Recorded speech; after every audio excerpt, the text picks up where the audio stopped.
you. Today we'll be speaking on various situations which can help us in our regular cataract surgeries and as well as difficult cataract surgeries. Our first speaker is Dr. Manasa.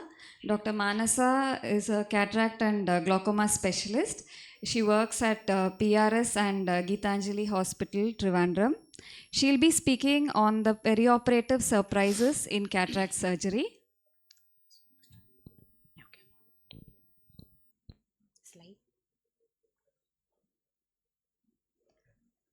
So good morning everyone. So while cataract is one of the most performed and has a lot of predictable outcomes in the whole of ophthalmology, the perioperative period can present with unexpected challenges that can test our clinical acumen.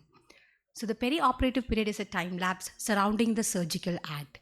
So this process has many steps in it, and suboptimal completion of one steps can result in error in the next, like a domino effect. It doesn't have an autocorrect mechanism, resulting in a complication or a poor surgical result. So in this presentation, we shall discuss 5 real-world scenarios where this perioperative unexpected challenges are highlighted. So in the first case scenario, so this is about a 72-year-old lady who presented with defective vision in both eyes. She had bilateral immature cataract. There was no signs of pseudoexfoliation, sonulopathy, or chronic intraocular inflammation. So cataract surgery was performed in the right eye. Post-operative 1 week, everything was uneventful, good gain in visual acuity was present. At 6 weeks post-op, she is presenting with an uncorrected visual acuity of 6/36. So on examination, she had a total anterior capsular phimosis. So as you can see in this video, this was taken in the mobile phone that was involving the visual axis, which warranted a surgical release because it was not amenable to YAG capsulotomy. So here we have to be aware of the risk factors, like making a small rexus is the most important risk factor, others being pseudoexfoliation, sonulopathy, advanced age, etc. And taking all possible preventive measures like making a large rexus, thorough cleaning of the capsular bag, regarding the choice of IOLs, using CTR, CTS when necessary, and vigilant observation to detect early so that you can do a YAG capsulotomy before it involves the visual axis. And if it involves the visual axis and if it is total surgical correction, and if it's not treated, it can result in IOL dislocation. The second scenario is about a 65-year-old lady who had multiple comorbidities and who presented with defective vision. So on examination, she had a nuclear sclerosis grade 2 with posterior subcapsular cataract and a moderate dry eye disease. So she was treated with liberal lubricant, cyclosporin, and after 6 months, she was posted for cataract surgery. So again, at 1 week follow-up, she had good gain in visual acuity. Everything was looking fine. 6 weeks, she's presenting with complaints of foreign body sensation in the operated eye. So on examination, there was a 2 millimeter linear defect overlying the clear corneal wound with an erosion of the posterior margin of the clear corneal incision, if you can see in the slide. So again, we revisited her systemic history only to know that we missed a history of rheumatoid arthritis. She was a case of rheumatoid arthritis, was taking treatment 10 years back, was not on any treatment for last 10 years, no obvious deformity, so it was missed. So she was treated with liberal lubricants, BCL, was referred to the rheumatologist, started on immunomodulators, the lesion healed in 1 month. So when it comes to OSD, a compromised OSD will interfere in all stages of the surgery, so we have to optimize to get good surgical results. So intra-op considerations like minimizing the surgical trauma, using lesser fluid, liberal OVDs over the cornea, preferring a clear corneal incision, avoiding areas of corneal thinning to be considered. They might require long-term postoperative care and follow-up. The third scenario is of a 75-year-old gentleman, one eye pseudophakic, other eye he's presenting with a dense nuclear sclerosis, a vision of hand movements.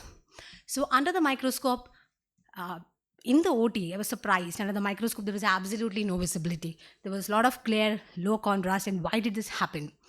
The optics and the illumination system of the slit lamp and the operating microscope vary greatly. When it comes to a hazy cornea, the illumination provided by the operating microscope is far inferior to that of a slit lamp. Why? Because the slit lamp illumination is way more adaptable.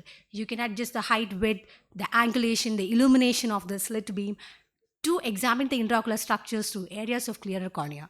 Whereas when it comes to the operating microscope, it gives a diffuse illumination, and with all the corneal haze, there is a lot of scatter, decreasing the contrast and increasing glare and poor visibility. What can be done about it?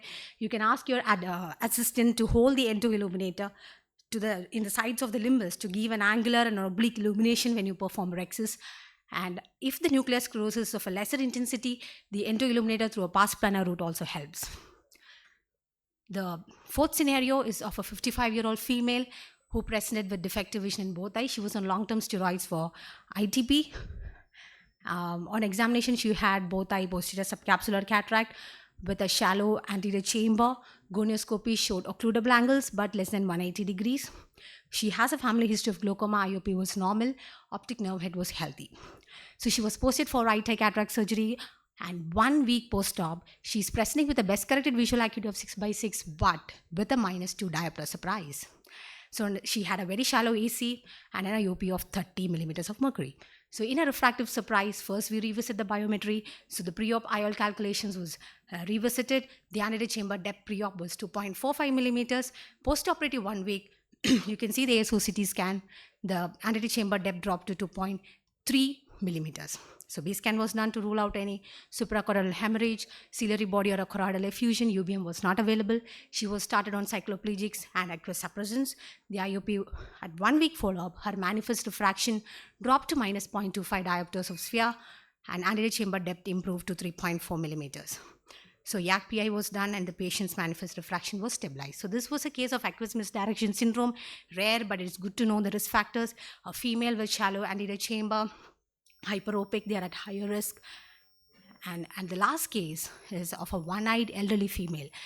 So she lost that eye to a trauma. This is cyclical now. So the other eye developed a mature cataract and she was presenting with defective vision.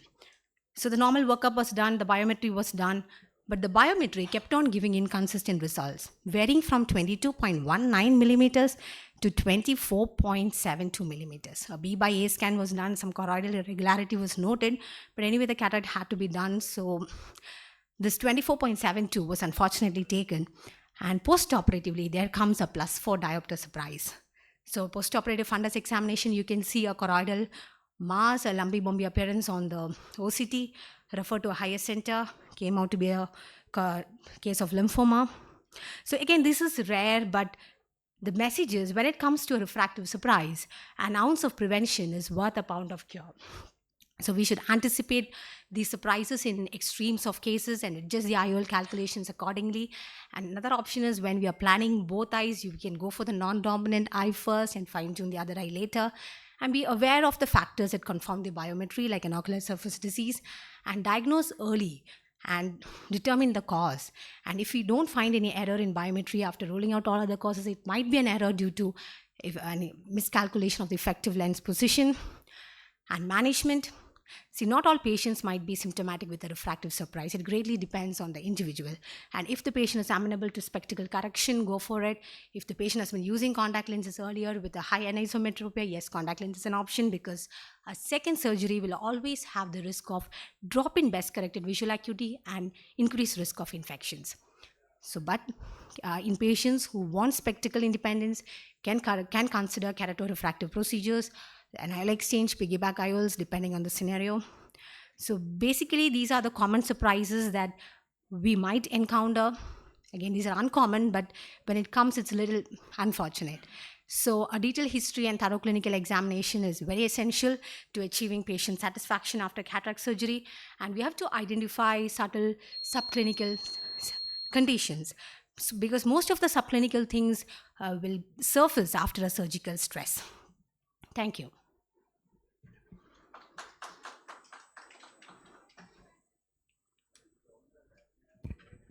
Thank you, Dr. Mansa, for highlighting very subtle points which should not be missed in cataract surgery. So our next speaker is Dr. Soumya. Dr. Soumya is a talented oculoplasty surgeon. She's practicing at various hospitals across Calicut. She'll be speaking on the topic, Beware of the Watery Eyes, an oculoplasty surgeon's perspective. Good morning all. Thank you, Dr. Ambika, for this opportunity to talk about watery eyes. So, why a cataract surgeon should be beware of watery eyes? So, the most common causes of watering, like blepharitis, ectropion, and NLDO, can lead to a postoperative endophthalmitis. Also, there will be postoperative increase in watering in most of the patients, so it will affect their quality of life, and the patient will be unhappy. So, studies are shown that epiphora after uncomplicated phacoemulsification can be biased due to those who had previously suffered from epiphora. So, preoperative evaluation, detection, and counseling is a must. So, what are the common causes of watering? It can be either increased lacrimination, lacrimal pump failure, or obstruction in the drainage. So, about increased lacrimination, it can be due to anterior blepharitis, either staphylococcal or seborrheic. The signs include erythema, edema, telangiectasia, scaling of the lid margin, madarosis, poliosis, or trichiasis. So, maintaining lid hygiene is a must, and topical antibiotics and corticosteroids will help to control the infection and improve symptoms. So, posterior blepharitis or meibomian gland dysfunction is a chronic diffuse abnormality of meibomian gland, terminal duct obstruction, changes in meibum secretion, and microbial proliferation. So, all this reduction and change in the meibomian secretion will lead to disruption of the tear film lipid layer and increased evaporation. So, there is prompt loss of ocular hemostasis and contributing to tear film instability and increased tear osmolarity and ocular surface inflammation and cell apoptosis. So, this dry eye and meibomian gland dysfunction is a spectrum, so it should be treated as a single entity. So, for evaluation, we should know the morphological changes in the meibomian gland using a meibography, and the function of the secreted meibum should be assessed using tear film breakup time, tear interferometry, tear osmolarity, etc. And a normal test for dry eye also should be done. So, for management, lid hygiene is a must. We can done it using baby shampoo or hypochlorous acid based cleansers, warm compressors, ocular lubricants, and topical anti-inflammatory like corticosteroids and cyclosporin for long-term use. Omega-3 fatty acids and tetracyclines and macrolides can also be used. So, if that fails, we can go for second-line office-based treatments. The important ones are the thermal pulsation device like LipiFlow or intense pulse light therapy. Cataract surgery is known to alter the normal ocular surface milieu, which can last up to 6 months postoperatively. So, these symptoms can be exaggerated in patients with ocular surface disorders. So, knowing what all, if the patient has an immunological or non-immunological causes of ocular surface disorder is a must, because they can lead to non-healing epithelial defects and secondary infections postoperatively. So, procedures for maintaining the healthy ocular surface like correction of entropion, ectropion, or the lid margin regularization using IMG or MMG should be done before cataract surgery. And in patients of OCP, systemic immunosuppression is a mandatory before cataract surgery. So, also we should be checking for other causes of hypersecretion like corneal disorders, allergy, inflammation, and the patient has trichiasis, we have to epilate or electrocauterize the lash.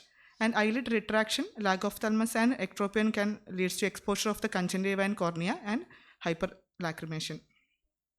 So, we have completed the hyperlacrimation part, and we are moving to lacrimal pump failure. So, it can be due to age-related loosening of the eyelids or due to facial palsy. So, there is difficulty for the tears to pass through the lacrimal drainage system. So, this unstable lid can either go for ectropion or it can form an entropion. In that case, it can again, so the ectropion and entropion has two mechanisms of watering, either due to pump failure or because of exposure discharge, and which lead to reflex tearing.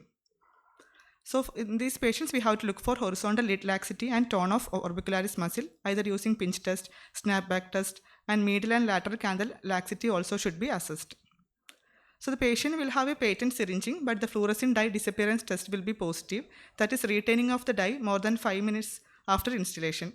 So, for this patient, we have to tighten the lid, either using a lateral tarsal strip or wedge resection. Ectropion, entropion correction should be done. If everything fails, we should go for DCR.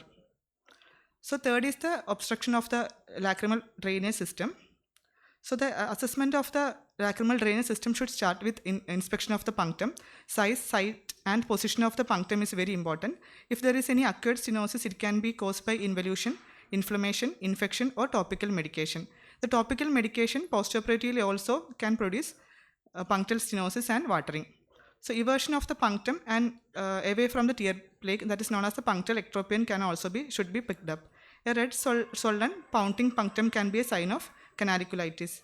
So pressure over the punctum or the canaliculus will expect purulent discharge in canaliculitis, but the lacrimal sac area will be normal. So lacrimal probing will get a graty feeling because of the concretions. So warm compressors, digital massage, milking of the concretions and topical antibiotics are the first step. Otherwise, we can also inject antibiotic intracanalically, and canaliculotomy is the last resort. So Roplas, that is a regurgitation over pressure over the lacrimal sac, is also a important test. So if the Roplas is positive, it's suggestive of an NLD obstruction. But if there is blood along with that secretion, we should rule out dacrolith and most importantly lacrimal sac tumors. Sometimes the patient will have Roplas negative, but there will be an encysted mucocele. And sometimes there will be a dilated sac, Roplas negative, and on pressure the sac empties into the nose. So that is suggestive of atonic sac or internal or lacrimal sac diverticulae. So lacrimal irrigation and diagnostic probing is very important. In lacrimal irrigation, as we know, we can get a regurgitation from the same punctum if there is a canalicular obstruction, and through the opposite punctum if there is a common canalicular or NLD block. So in that case, diagnostic probing will help us. If we are getting a hard stop on probing, that is suggestive of NLD block, and if we are getting a soft stop, that is suggestive of common canalicular block. So if there is a canalicular stenosis, we have to repeat the syringing through the other opposite punctum to see the patency of the NLD. So gently advance and try to bypass the stenosis. If that is not possible, we have to go for canalicular trephination with monocanalicular stenting. So bicanalicular stenosis, we can try trephination, conjunctival DCR. If everything fails, we can do lacrimal gland based procedure like Botox injection. So for common canalicular stenosis, actually if the block is in the common canaliculus, there is no chance of any infection, but always rule out underlying NLDO in case of common canaliculus block. So do a DCR when in doubt, and if the patient is more worried about watering, better to do a DCR and lacrimal intubation before cataract surgery. So if there is NLD obstruction, definitely we have to go for either for dicrocysty or rhinostomy or DCT, and wait for at least a month before cataract surgery. So the evaluation of the epiphora would not be completed with the evaluation of the nasal pathologies like turbinate hypertrophy, rhinosinusitis, polyps and septal deviation. So to conclude, if the patient comes to you with watering, you have to look for the ocular surface, lids, lacrimal passage and nasal examination should be done to understand the cause. And before the cataract surgery, it's better to evaluate the patient, and you should have a symptom and severity score to see whether the patient is having mild to moderate or severe watering, and preoperative counseling is very much important in these patients. Thank you.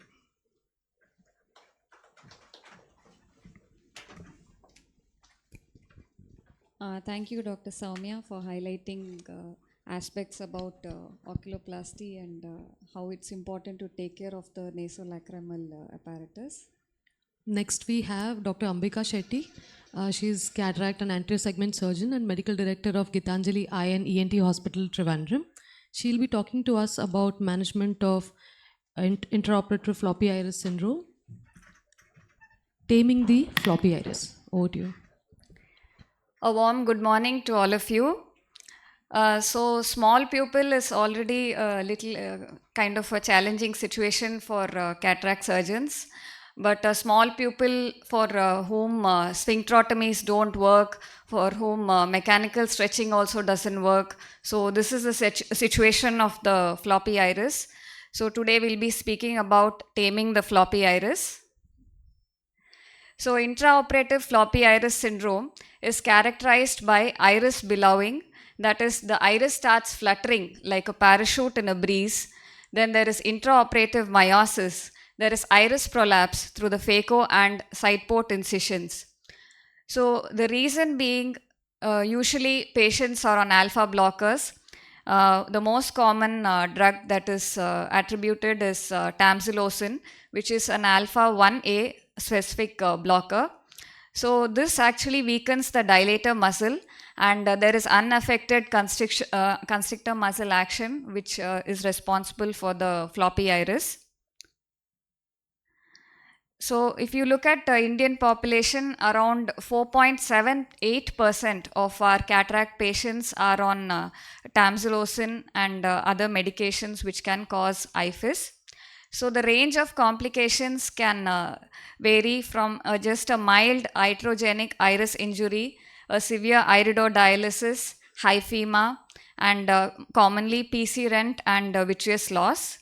The risk is higher if one is not prepared.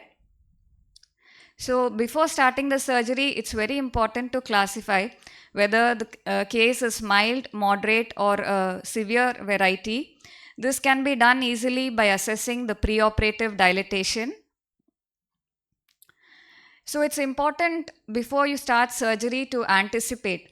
So in our clinical practice, we have seen that some patients who are on Ayurveda medication, they say they're just on herbal medication for prostate problems.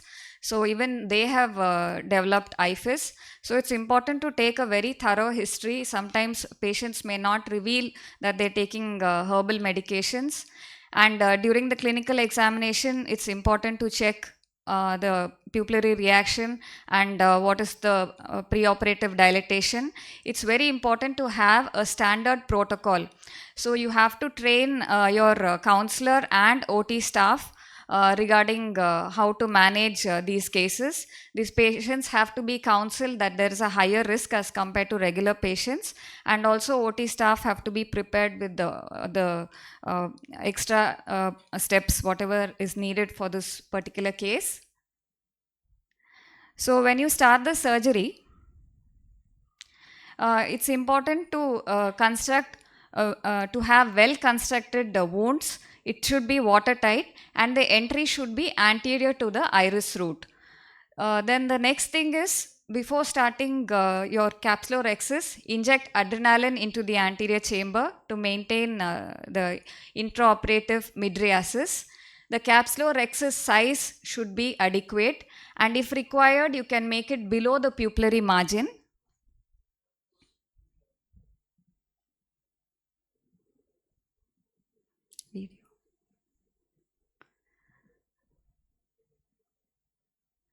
So just inject small pulses of fluid when you're doing hydrodissection, and you can use inject it gently and tap the nucleus to decompress and gently rotate the nucleus.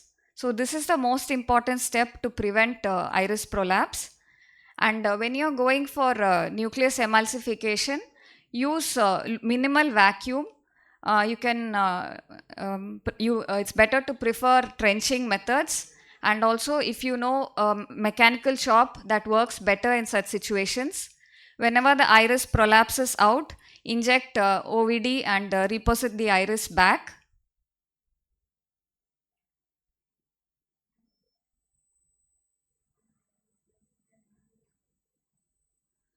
It's also important to lower the bottle height as compared to a regular case.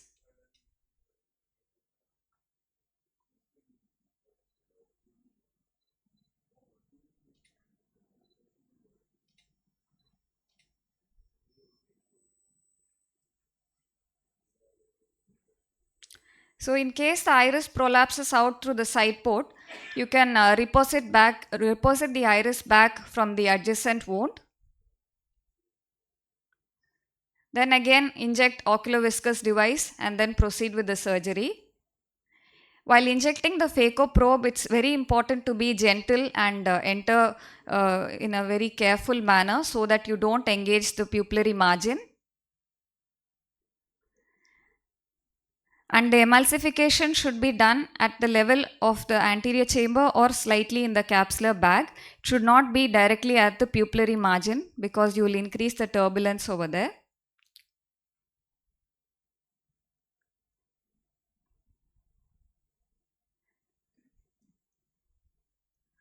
So the nucleus pieces should be gently emulsified.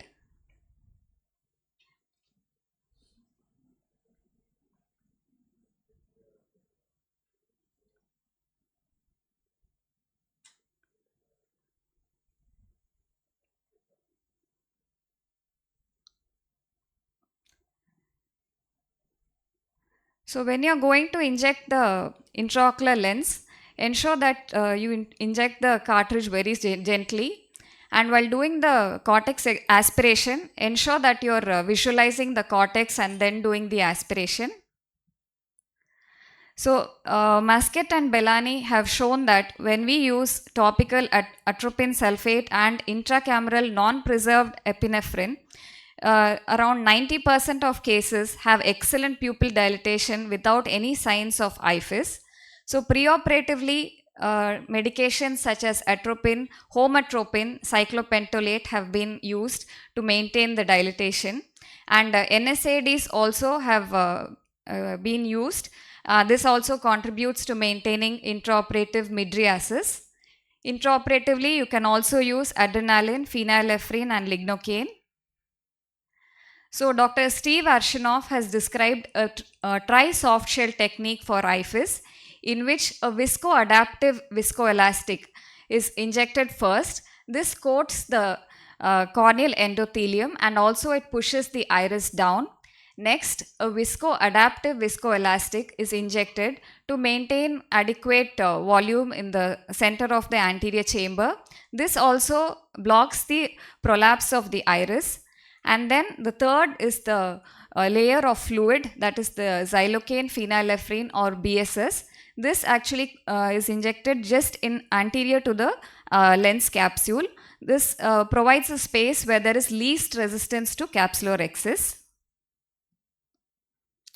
So, in a situation if there is progressive pupillary constriction, you are not prepared for IFIS, and you notice, oh, in between the surgery the pupil is constricting.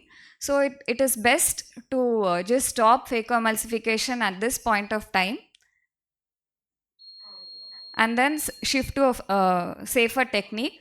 You can inject a mechanical pupil expansion device and proceed with the technique. The rest of the surgery would be like a regular case once the pupil gets expanded. So, in this case, I have used B-hex to expand the pupil. So, in a case where the anterior chamber is very shallow, the pupil dilatation is very minimal, like 2 to 3 millimeter, and also a hard cataract, it is always safer to use iris hooks. In this case, I have used 4 iris hooks, and actually since it was a very dense hard cataract, I have planned a SICS in this case. So, we use a diamond shaped configuration to minimize engagement of the iris while when we insert instruments through the main incision.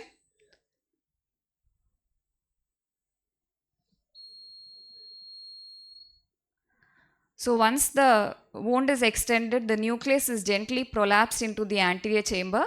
It's very important to ensure that during nucleus delivery, we don't engage the iris. So, when we insert the vectis, it's important to visualize the vectis throughout and then deliver the nucleus. So, the take home points are, it's very important to elicit a thorough history and check if at least in the past the patient has used any alpha blockers, and anticipate IFIS before surgery. Preoperative prophylaxis actually reduces the complication rate to 0.6%. So, it's very important to use the preoperative prophylaxis. OVDs are very helpful in preventing iris prolapse. It should be used judiciously. Hydrodissection and hydrodelineation are 2 maneuvers which present more risk of iris prolapse. So, that is why it's very important to be very careful during these steps. Thank you. Thank you, Dr. Ambika. I think that was a very beautiful demonstration of management of IFIS. I would just like to add 2 points to this.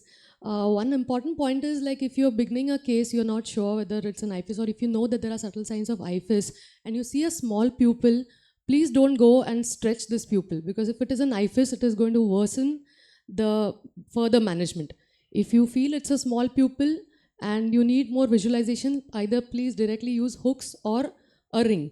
In my personal experience, what I felt is, when it comes to IFIS, the B-hex is a very, it's a very flimsy and thin ring. It is just 0.1 mm thick. So if it is a moderately severe IFIS, it becomes a little difficult to place the B-hex into the iris margins. A very severe IFIS, it's a personal experience, I feel the Maligan ring does better. because it hooks on better and stays better and keeps the iris better into the place. And second point that I wanted to share is, as you were demonstrating in your video, one tip that I've learned from another surgeon is, in between the case, if you feel that from the side port your iris is popping out near the dialer or your chopper, what you can do is you can come out and you can actually hydrate that wound. Because when you hydrate the wound, the tendency of the iris to come out reduces from that end. And also, if you know that it is a case of IFIS, like the other eye you have already had IFIS and you know this eye you're going to face IFIS, then another trick is the incisions that you made should not be limbal, it should be slightly inside. Then there is a less chance for the iris to prolapse out. These are the 2 points. Yeah, that's true. It's very important to make the entry also just in front of the iris root. That's a very important step. And as you said, the BHEX, it doesn't work if the pupil dilatation is very small, like 3 to 4 millimeter. Or Yeah, and what happens is, because it's a floppy billowing Yeah. iris, placing the hexagonal edges becomes difficult to place in a very floppy iris. Yeah, if it is dilatation is too less, then it's difficult. Yeah. Okay.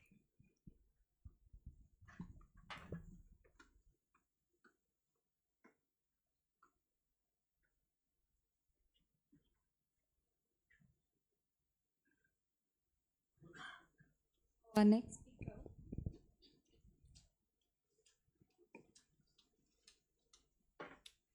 Our next speaker, Dr. Vanashri. She is the head of cataract and refractive surgery at Tripunetara Giridhar Eye Hospital.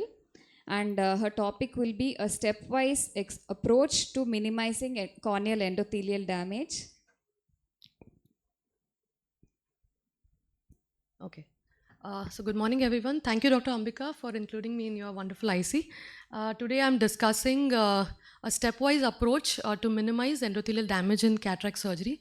So basically there are two aspects here: normal routine cases that we do and also cases which have a low endothelial count. So just a quick recap of the anatomy of the cornea. So as we all know, the endothelium, which is the innermost layer, has a very vital role to play to protect the cornea and its clarity. The endothelial pump activity keeps the cornea dehydrated and clear, and we have a finite number of cells in the endothelium. So I just wanted to touch upon the stroma. Everybody talks about the epithelium and the endothelium, but we tend to ignore the stroma, which also has a very important role. So 90% of the cornea is the stroma, and we have approximately 200 lamellae with the keratocytes dispersed in between. And the orientation of this lamellae actually play a role in which, how we see the corneal edema. So there is more branching and intertwining of the lamellae in the anterior 1/3 of the cornea. That means the anterior 1/3 is more strong, and the posterior 2/3 of the cornea, it has got more parallel lamellae, and there is more hydrophilic proteins in the posterior stroma. So what happens is, when the cornea gets edematous, the anterior lamellae will take up the stress. It will maintain the structure, and the posterior fibers will become lax, which will get visualized as stromal folds and also as DM folds, what we see on the slit lamp. So come quickly, recapitulating the physiology, how it is maintaining its clear state. So basically there are 5 factors which affect the corneal transparency: the stromal hydration pressure, the epithelial barrier, endothelial pump, tear evaporation, and also the intraocular pressure that plays a role.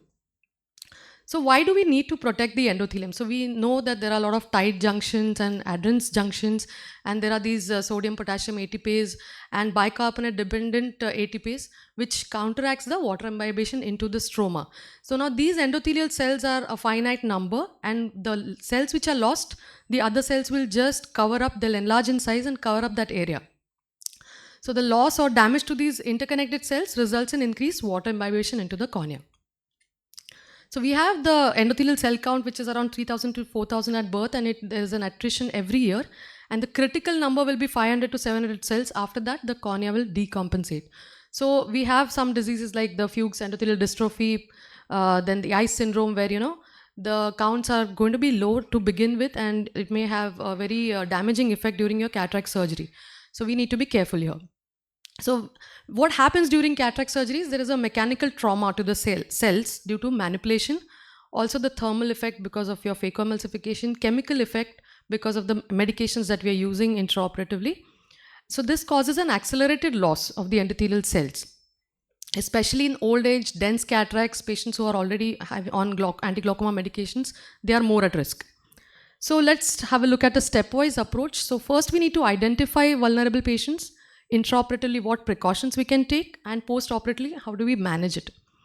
So preoperatively, a careful examination on the slit lamp will give us clue. Now these pictures are very, very in the face, showing a lot of gutte, but sometimes we will have very few gutte which you may miss. So it is very important that when you are seeing the slit lamp, just don't directly focus on the lens. What happens is we tend to directly look at the lens. Okay, this is a grade of cataract, this is AC shallow, not shallow, done.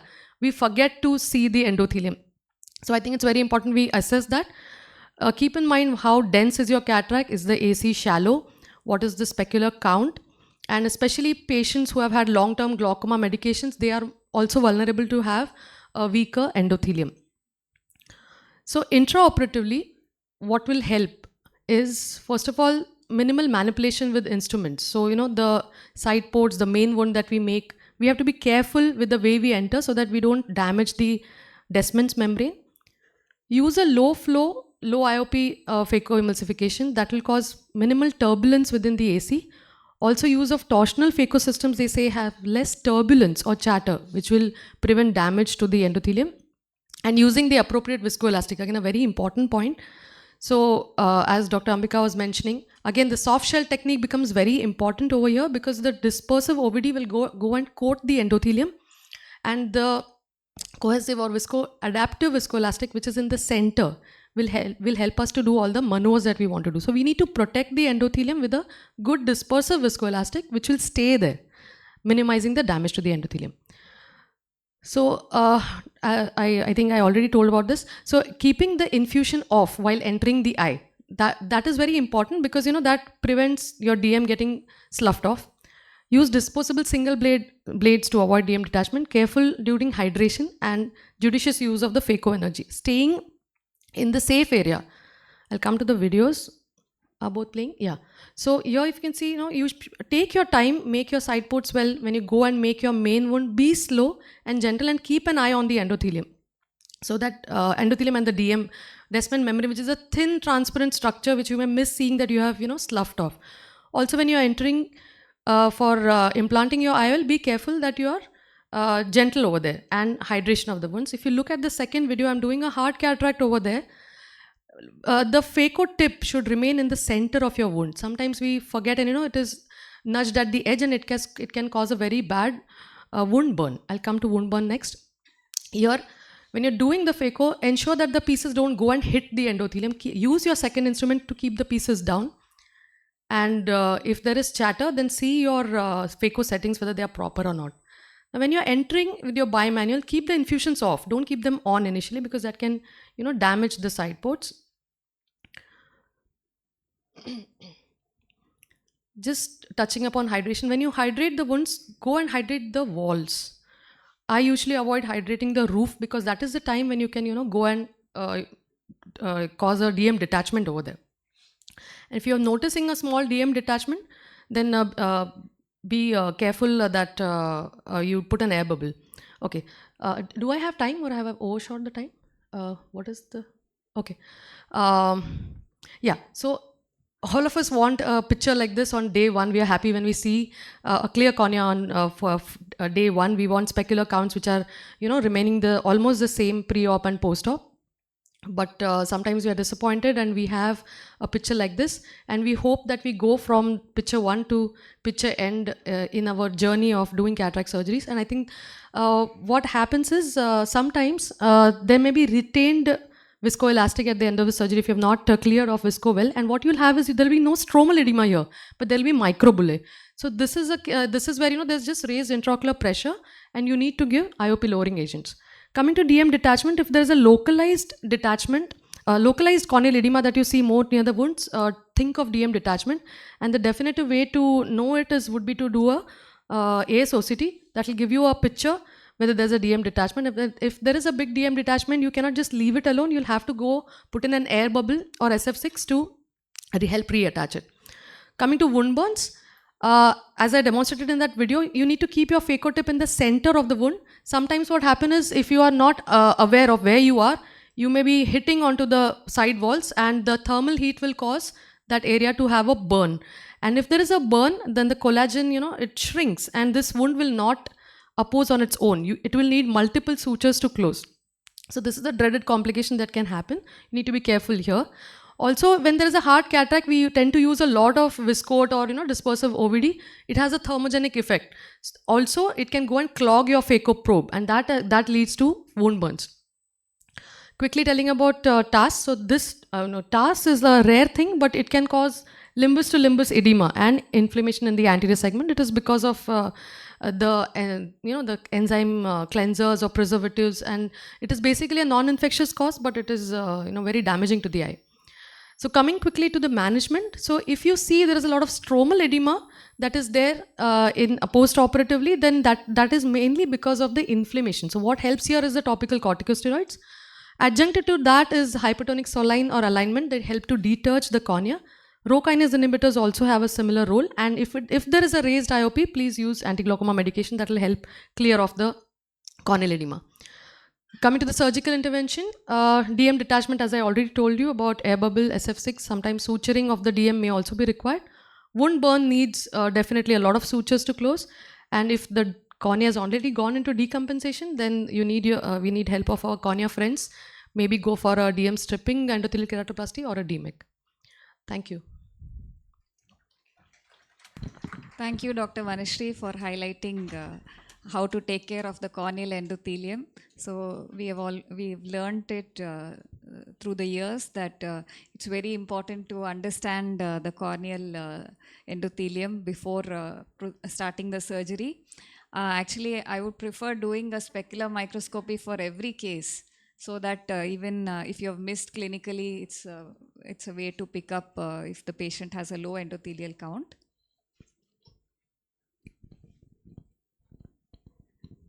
We'll move on to our next speaker. Our next speaker is Dr. Prithvi Chandrakant. He's an innovator known to all of us, and he's currently working as a vitreoretinal surgeon at Chandrakant Eye Hospital, Calicut. He'll be speaking on the topic, a deep dive into nucleus drop. Good morning, everybody. Thank you, Dr. Ambika, for having me here, giving me this opportunity. I'll be talking on a deep dive into the nucleus drop. So basically, it actually starts from our OPD itself. So finding these risk factors pre-operatively will help us a lot in our OPD itself to get a clear picture of whether you're going to have a nucleus drop or not.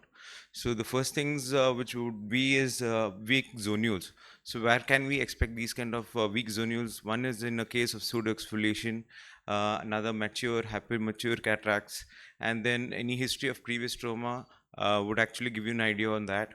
And then any visible zonal weaknesses or absence pre-operatively can be assessed. High myopia cases should be seen a little more carefully. Previous ocular surgeries, if any, should be taken into account. The other risk factors is posterior capsular tear related. Those can happen in small people, in dense cataract, posterior polar cataracts. Also, getting a previous history of any intravitreal injections would be really insightful, because there could be some kind of lens touch while injecting. So that has to be ruled out as well. And then less experienced surgeons are more likely to cause PCR, so that has to be taken care of. And patients, if they are very mobile, it becomes a little difficult. What about those risk factors intraoperatively? Those are tears in posterior capsule during hydrodissection, radial progression of any anterior capsular tears, equatorial or posterior rupture of capsules, and PC rupture by instrument, and any ZD more than 3 clock hours should be a small warning sign for us to actually expect nucleus drops. And what are the complications of a dropped nucleus? This is elevated intraocular pressure, intraocular inflammation, corneal edema, cystoid macular edema, and retinal tears and detachment. So in this, few of those are actually very important for a vitreoretinal surgeon, because if cornea becomes edematous, then it becomes very difficult for us to even remove the chunks from the vitreous while doing the surgery. and we'll come to that. So the next thing is prepare an action plan. So we need to know that when we have such cases, we should actually have a action plan even before we start the surgery. So conducting some practice drills with a few of the OT assistants and getting them trained during this kind of situation would be ideal. So you can actually train the OT assistants on what machines are there, how to operate it well beforehand, and also be sure that these OT staffs are present during the particular surgery when you're taking it up. So smart scheduling is a way to go. So try not to keep these kind of complicated cases which can result in nucleus drop in the early morning, early OTs. Rather keep it at the end list, and also make sure that those trained OT assistants are there for you, because already you'll be in a different state and you need to be calm, and you need OT assistants who can help you with all the instrumentation and the anterior vitrectomy, etc. And also posting these kind of cases on the day when a retina surgeon is there in your institute would be a better option, or at least you know somebody who's there for you. It becomes more easier for you to handle this kind of cases. Preparing an action plan, again, anterior vitrectomy. So we should be very sure that you have a OT assistant who knows to get these instruments right exactly when these kind of things happen. So get them primed in anterior vitrectomy cutters, keep corneal sutures ready, any appropriate backup 3APs IOLs for circle placement, and triamcinolone. So these are the few things which we need to keep it ready, and they keep it ready, and it becomes easier for you to actually manage the case. IOL, so I would always suggest any IOL which is a 3-piece IOL. So if it by chance it even drops down, so we can actually we don't really have to make any incision, just 3 ports, and we can go in and fix the same IOL into the sclera. So that becomes very easy for us also. And patient education, so once you know that these kind of cases in the OPD, it's always better to ask them and counsel them that that could be a complication, and it would be actually helpful for you, because they're expecting there could be an problem. And it becomes easy for you post operatively to explain to them, and also explain to them that there might be a second surgery involving a fixation of the IOL. The second point which we want to say is don't chase the nucleus. So many times what happens is they first of all recognizing the complication, sudden deepening of AC, sudden transitory appearance of red reflex, difficulty in holding nuclear fragment with the phaco tip, descent of nucleus away from the phaco tip, and pupillary snap signs. So these are the signs which we actually have to see, be very attentive while doing surgery, so that you know that there is something like this happening when and you can expect a nucleus drop. And then any retained nucleus which is small and there's no vitreous prolapse, no disturbance, with adequate capsule support, you can actually continue phaco carefully and try to finish it. The primary objective is retrieving of all the retained nuclear fragments without aspirating the vitreous, because once you catch hold of the vitreous, then there is a vitreoretinal traction happening, and it can actually cause a retinal detachment or retinal holes, and you might not even know that. And then retained fragments can be brought into the AC. So with the OVD, you can slowly inject the OVD in such a manner that there is no vitreous disturbance, and try to get it into the AC. So then you can actually take it out, or maybe even slowly with the lesser infusion, you can even use a phaco, but very carefully. And bottle height should be lowered and the vacuum should be reduced, otherwise you'll be catching the vitreous again and causing retinal holes. Avoid sculpting and rotating the nucleus again, because you might actually stand vitreous and you might give a traction over there. And avoid using aspiration exactly for the same thing, not to catch the vitreous. Maintaining infusion. One more thing is if there's vitreous, it was always better to inject with the visco and put the vitreous back to its place if it's not disturbed much. If it is, then we'll have to use anterior vitrectomy and go at least till the posterior capsule and cut all these vitreous. Yes. So this is one of the main point which I would want to stress, because it is always a temptation for us to go and chase the nucleus, because it becomes like it's falling. We need to go and chase it. But at that particular point, what happens is a lot of people disturb the vitreous, and there will be retinal holes. And also, I've seen cases where they've gone with the instrument and actually touched the retina and caused tears. So what happens is these patients come back to us with retinal detachment, which is very difficult to manage because it's a very huge tear. So few cases go up to the macula also, because they go and scoop it out. So that has to be very. So if it's going, let it go. It's not a problem, because we can manage it much better later on. Do not continue with the phaco in presence of vitreous, and because the phaco probe has the aspiration, it doesn't cut the vitreous, it just aspirates and tries to pulls it.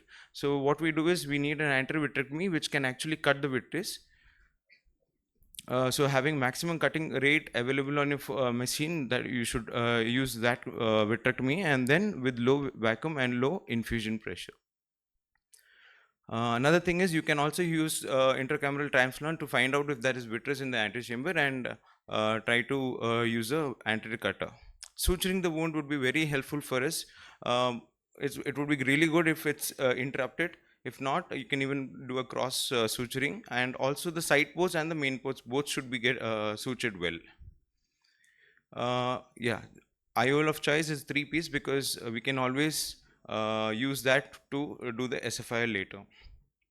Post-operatively, we need good corneal clearance if you want to do a retinal surgery. So then maintaining the pressure and getting a good corneal clearance should be easy for the surgery. Just video showing the one 3-piece IOL drop which happened, and making small scleral incisions here, maintaining the glow pressure with the infusion, making scleral pockets here, one on either side. So once the scleral pocket is done, scleral incision is small ports are made for the haptics to come out, and residual vitreous vitrectomy is done. Core vitrectomy is done, and you can see there is a 3-piece IOL which has fallen down, and then removal of all the vitreous besides the IOL, and then slowly what we do is try to catch with the max grip forceps, bring it up,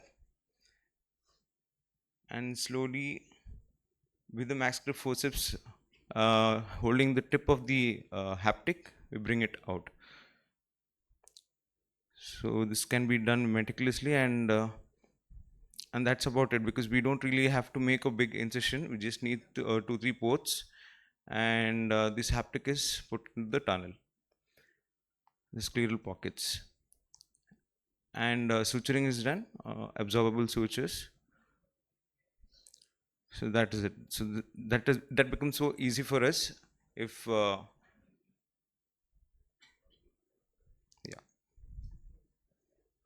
suturing can be done, and then that's it.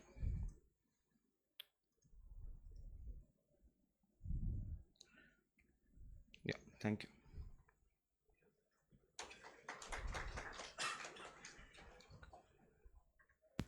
Thank you, Dr. Prithvi, for giving a vitreous retinal surgeon's perspective on nucleus and IOL drop. So, I had a doubt, might be stupid. So when we are doing this combined phaco PPV, and like we'll operate first and the retina surgeon is coming, and if we get a PCR in that case, can we use the constellation posterior vitrectomy probe for the anterior vitrectomy? Yeah, we are doing the phaco in the constellation. Yeah, it can be done like a normal anterior vitrectomy. Same. Thank you. I have a question for you. Like, if there is a nucleus drop and you had to go in and remove a part of the nucleus, and there was obviously there was a large PC rent, and if you don't have a good anterior capsular support, so do you do a 3-piece in the same sitting, or it's always preferred to do it as a second sitting, like the SFIL or?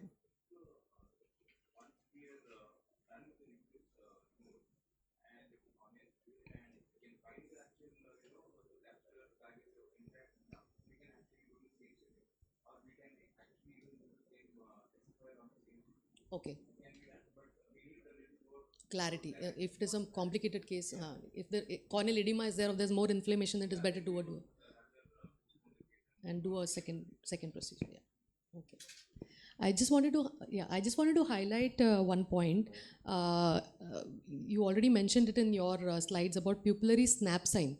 I think it is very important for the young surgeons to go and see the videos of that, how it actually happens, because we just describe it, but it is a split second thing that happens and you will actually miss it. So if you have noticed that, be very careful that there might be an actual total posterior tear and it's an impending doom. Your nucleus may just drop down.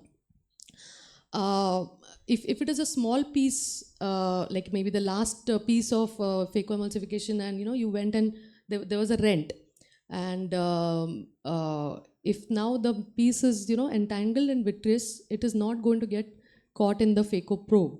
So at this point, the novice reaction is to just come out. We just tend to pull out the phaco probe, and that is when all the vitreous is going to come up. So if the initially the vitreous phase was intact, also that will be lost, and the vitreous is going to come up. So at this point, it is very important that we stay calm. Take your second hand, remove the second instrument out, put good amount of dispersive viscoelastic below that piece so that it is going to push whatever vitreous is there down. Then remove your phaco probe out. So this is basically maintaining the AC chamber. At all points, even in between anterior vitrectomy when we are doing, it is important to maintain the anterior chamber. Because what happens, you went in, you did anterior vitrectomy, you did the cutting and all, but you just came out. So what is going to happen? The more vitreous is going to come up. So it is very important to pressurize that with a good dispersive viscoelastic like Viscoat.